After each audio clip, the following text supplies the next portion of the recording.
Welcome guys, it's Sid. I'm back with another video, and today I've got some really interesting experience and insight to share with you.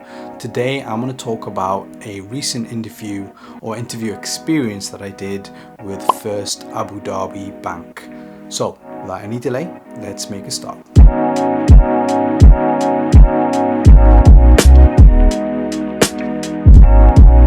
So guys, it's been a while since you last heard from me, and truth be told, I've actually been in between new jobs and I've actually been going through interviews at different companies. So the first of one of those interviews and one of those companies that I've applied for is in fact First Abu Dhabi Bank.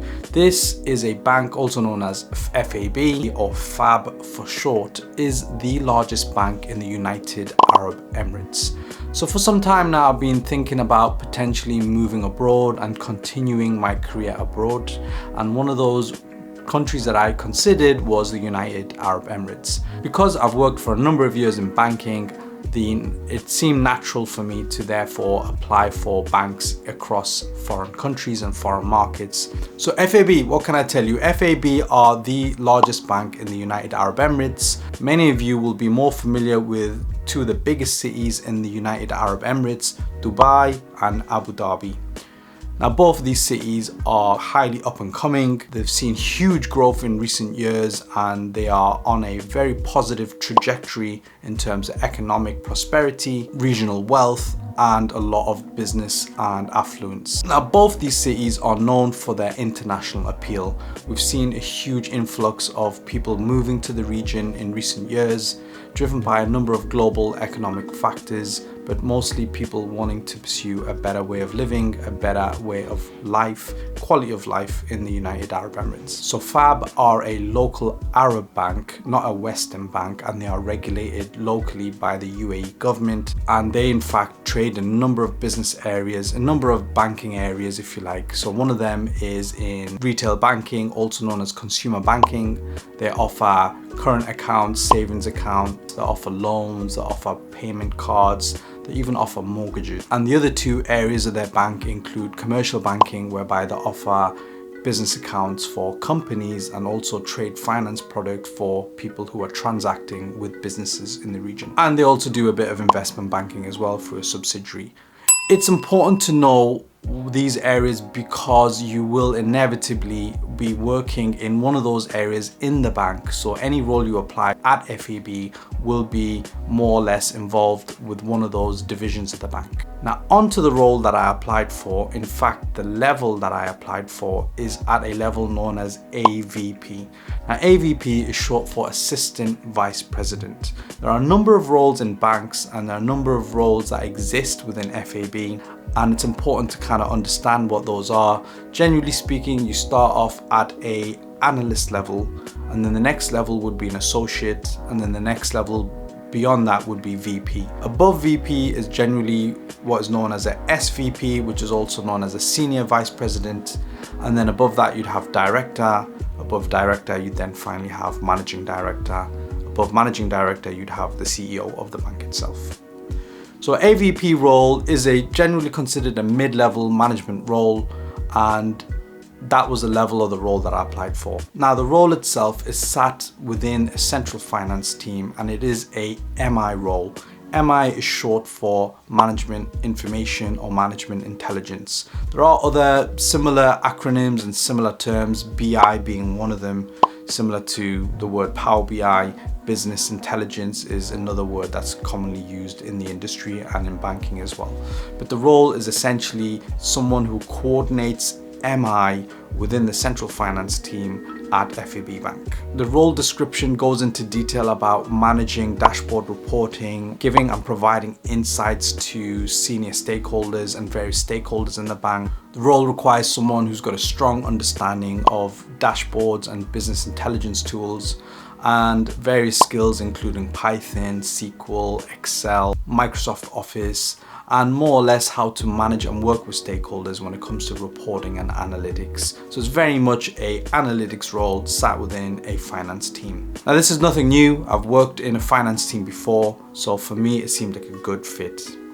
Now, I applied for the role on the 19th of March 2023, and immediately I got confirmation of my application. This is a generic email that you would receive confirming your application. Now, it was some time until I heard back. I actually didn't receive an invite for my first interview until the 18th of May. So that was almost a full 2 months that had gone by before I heard from anyone in HR about my application. Now, weirdly, the very first communication that was sent to me was actually a text message via WhatsApp. And at first, I wasn't sure if this was a scam or some kind of spam message that went out to me, and I was reluctant to believe in it. I actually checked with a good friend of mine who works at FAB Bank whether or not this was standard practice. He himself wasn't sure, but it was in fact genuine. And shortly after, I received an email from a person in HR inviting me to my first stage interview. Now, the email you would receive if you are successful at progressing through the application process is essentially an invitation to a Teams call, a Microsoft Teams call, which lasts for 30 minutes, and that's typically with the hiring manager themselves. Now, in my case, the hiring manager is an SVP person, so someone who's a senior vice president, at least 2 levels above me in terms of the role that I applied for. Now, on to the first stage interview, which is 30 minutes long. It started off quite generic, so the first few questions I was asked was about my background, so talk me through your CV. That's a classic opening interview question, so be prepared to know and understand and remember all your past experience, starting from your most recent role, going back chronologically throughout, say, through the last 2-3 roles that you've done on your CV. Be prepared to talk about your CV and know your CV inside out. Don't forget any detail in your CV because you will be asked about questions on your CV. The next question I got asked was about my knowledge in terms of my technical knowledge. So then here's where I explained about my knowledge of different data analytics tools that I use, my knowledge of coding languages, including Python. I also talked about some of my experience applying those in the real world. And then gradually I moved on explaining how I work with stakeholders to kind of build those solutions and use those tools to achieve business results. Then the next question I got asked, and remembering this is a 30-minute interview, was around my knowledge of finance within a banking context. So in the world of finance, within a bank, the focus is very much on managing costs and managing risks. Here I demonstrated my knowledge of banking, especially within a finance context. I talked about what I know about cost management, I talked about balance sheet management, I talked about risk management as well. So be prepared to demonstrate your knowledge of things like RWA, how margin is calculated, how returns are calculated, and how risk is managed and measured in a bank. And then finally, the role kind of opened up into a few more personal questions. So this is where I got the chance to ask some questions to the hiring manager. And it turned out that the hiring manager was in fact recruiting for 2 roles, not 1, but 2 roles. The first role would be someone who developed products and launched products. So dashboards, reports, data products. And the second role would be someone who specialized in machine learning and developing machine learning products. That kind of made me feel good because then I realized straight away that there was more than one opportunity here that I could go for. At the end of 30 minutes, the call wrapped up. I got thanked for my time on the interview. It wasn't easy to tell whether or not I succeeded at that first stage. Now, one thing I did realize was that no personal questions were asked in terms of why I applied to move to UAE, why I specifically applied at First Abu Dhabi Bank, and my own family circumstances, whether I was prepared to move to an entirely new country. None of these questions were asked. Now, it's not a problem if you're not asked those questions, but it does help address a few personal aspects about a candidate applying for a role in a foreign country. So if you aren't asked those questions, don't worry, because you will be asked those questions in the second stage, which I'll come to shortly. So after the first stage interview, I expected to hear back within a period of about 1 to 2 weeks, and that wasn't the case. I didn't actually hear back from FAB again until round about the 3rd week of July, and my second stage interview wasn't confirmed until the 20th of July. Now, there seems to be a common theme here, that FAB are a bank which take their time when it comes to the hiring process. And that is something I think any of you who are applying or waiting for an interview should be conscious of. Now the second stage interview, also like the first, came about through a WhatsApp message. And again, it caught me by surprise. This time I wasn't expecting to make it through to the second stage, but luckily I did, and I received an email to confirm the second stage interview. Now this time round, the interview was getting more serious. So second stage interview, you can expect a much longer interview. I had a 45-minute interview for the second stage, and this time I was interviewed by 2 additional senior VPs, excluding my hiring manager. So typically at FAB, they want to make sure that you are interviewed by different staff members, so the likelihood of you meeting your hiring manager again a second time round is quite small. So the second stage interview was held on the 20th of July, and again it was a Teams call, sat in front of my laptop. And this time round I was interviewed by 2 members of staff who sat in different teams outside of my immediate hiring team. So the 2 people who interviewed me were SVPs, they were rather senior. And this time round, the questions they asked was much more personal and much more specific around my profile and the profile of the role that they were hiring for. So this time round, the questions were much more deeper and they went into a lot more detail. So the first question I was asked in the second stage interview was, how do you currently work in the global team that you are sat in? What do you do and how do you do it? Now that question caught me by a little bit of a surprise, because they didn't really care about results. They wanted to know how I like to work. And I explained how I sat in a global team, but I worked with local markets, scaling out products and scaling out new launches. So the second question was around, how do you launch a product? Talk me through the process, talk me through the role that you do currently in the team and what ownership you have. So that was the second question that I had. And then related to that was the third question, and that was about how do you launch new products? From ideation, how do you come up with an idea? How do you then validate the idea? How do you then test it, proof of concept, and then launch it into a specific market? So that entire end-to-end process was something we discussed, I talked about, and they got to find out a bit more about me and how I like to work. And the person who was interviewing me at the time, one of the SVPs, admitted that that was the kind of profile they were looking for. So use the second stage, guys, to kind of get a feel what it is they're trying to hire for.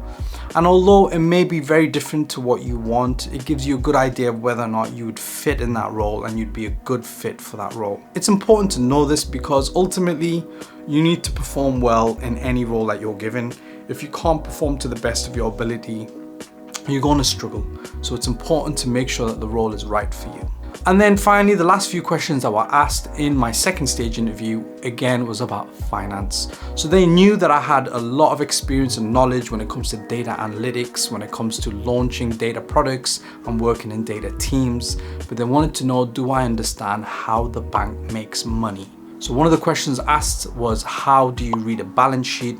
What do you know about finance team in a bank and how they monitor and measure themselves in terms of success, in terms of KPIs and metrics? So again, using my knowledge here, I talked about my understanding of risk, my understanding of margins and returns, my understanding of profitability, and my understanding of cost management and budget management. And then guys, the final few questions were very personal questions. So without a shadow of a doubt, you will be asked, and I was asked, why did you choose FAB and why do you want to move out of your home country and move to the United Arab Emirates? So this is going to be entirely a personal question. It's down to you guys to answer. I have my own personal reasons I'll discuss in a future video, but this is an opportunity for you guys to be open and honest as to why you want to move out to that region, to the UAE, and work for a bank like First Abu Dhabi Bank. One thing I wouldn't say is that you're going out there purely for money, because the reality is you may end up with a job that you may not like, but you're only doing it for the money. And it becomes obvious that your passion isn't in the job itself, but the salary benefits that come with the job. And this is where FAB are really looking for individuals who want to grow with them, who want to learn with them, who really want to move boundaries in terms of product, in terms of data science, data engineering, in terms of driving returns for the bank. They want people who are going to help the bank grow and help the bank transform itself. They're not necessarily interested in people who are only here for a one-off role or only here for the pay, but they're actually interested in people who are prepared to drive change and growth in their bank. So make sure you use the chance to communicate that. So finally, the interview wrapped up. I was given a chance to ask a few more questions. So one of the questions I asked was, what are the priorities in the team going forward in the short, medium and long term? That was a good question you can ask. Another question you can ask is, how do you measure success? How would the person coming into this role succeed, or how can they succeed? What are the KPIs used for measuring success? And also you can ask questions about their roadmap in the future, wider organizational kind of questions, cultural questions. You can ask about team structure, you can ask about ways of working. This is a good chance for you to understand a bit more about the role. And even if you can't ask every question, you can still email the hiring manager or HR person who emailed you the interview offer some additional questions if you want to be sure whether or not the role is right for you. So guys, that was the end of my second stage interview, and I can confirm as of today, the 29th of July, I still haven't heard back. So why have I not heard back? Well, typically, as you guessed, based on the experience so far of what I understand with FAB, they're a bank that take their time when it comes to hiring people. So therefore they have a slightly longer process, and it's about being patient and respecting the process.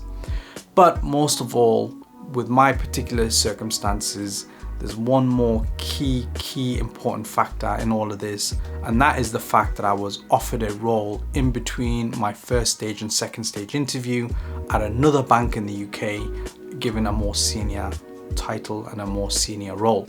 But why did I do the interview? I did it purely because I wanted some experience with a foreign country, doing interviews in a foreign market. I wanted to understand the process and obviously share it with you guys. And B, I wanted to understand whether or not they would give someone like me a chance and give me an offer of a role. It's good learning, it's good experience for the future.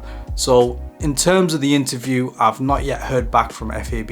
I am hopeful that HR will inform me, and at least it'd be nice to get a rejection, so at least I know what they thought of my profile and why they rejected me. I'd imagine it's because I've already accepted a role elsewhere. So some tips for you guys, as I mentioned already, if you've applied for a role at FAB, do not waste your time chasing up on applications. I think you can chase up and ask for follow-on feedback after you've given an interview. If you look on LinkedIn, any role that comes up in Dubai or the UAE, you will notice that there are hundreds and hundreds of applicants, sometimes up to 1,000 applicants for a single given role. So what I'm trying to say is there are many people out there that are applying for these roles, and a bank like FAB don't have time to respond to every single one of them. What you can do and what you should do is make sure your CV is as polished as it can be. Make sure you prepare for interviews. Make sure you know everything about your past experience, your current experience, and even areas where you're still looking to develop and grow, and make sure you share that and be aware of that if you do get the chance to interview with a bank like FAB. Another question I was asked was about my salary expectations. So this, guys, is going to be entirely personally down to you, but what I will say is do your research. Go to Glassdoor and look at some of the different salary bands and average salaries that they're paying for different roles that you're applying for. So remember, back to what I said earlier, know the level of the role you're applying for. Is it an analyst, associate, AVP, VP, SVP, and know an average salary that they're paying for those kind of roles, at least a range, so you've got something to work with. So guys, that wraps up my interview at First Abu Dhabi Bank. It was the first time I've ever interviewed for an international foreign job. Now, it was a great experience, I can't deny it, especially the second stage interview. The first stage interview was a bit harder to read. But guys, nevertheless, it was a great interview experience at FAB. Am I still thinking about moving out to the UAE? Right now, no is the answer. But who knows, in future I may very well do. My circumstances may change in future. But at the moment, I've been given a new role I'll talk about in a future video. So if you do like this video, please like and subscribe, because in a future video I will cover another interview that I did, at another bank, which is JP Morgan, and this time I'll talk you through the process at JP Morgan and how I did 5 interviews at JP Morgan, believe it or not. So guys, follow me if you want to learn about the interview process at JP Morgan and how the interview process compares in an American bank versus say an Arab bank.